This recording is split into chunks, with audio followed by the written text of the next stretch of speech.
In addition to housing affordability, there are other features of housing that are really important, especially for long-term permanent housing. So the features an older adult might need include accessibility and safety features in the home, things like the ability to get in and out without going upstairs in the building or in the unit, a walk in shower in the bathroom, grab bars for safety, and more.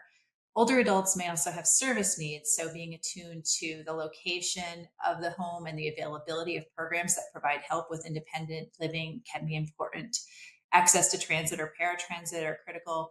And unfortunately, it can just be challenging to find all of these features in a home located near older adults' social and support networks. Often, the more affordable housing is farther out, away from services, away from transportation, away from that network and those providers that older adults rely on. At a most basic level, we lack a sufficient supply of housing available to people with low incomes, particularly those people with extremely low incomes. But add to that those other needs, such as accessibility and services, and the options narrow. And certainly, prior evictions and criminal justice involvement, even if long ago, can be impediments. I think at a more fine grained level, as frontline workers certainly know, applying for housing and rental assistance is not easy.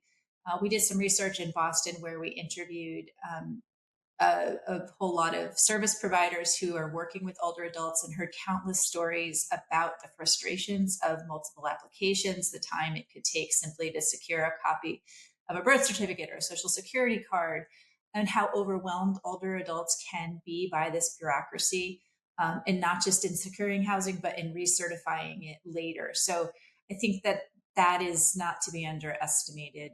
Um, I also wanted to talk about a little bit about the fact that once older adults secure housing, even permanent supportive housing, we expect that older adults' needs will grow over time as they age. And so, some provision for continued assistance, continued coordination to meet those needs is really important.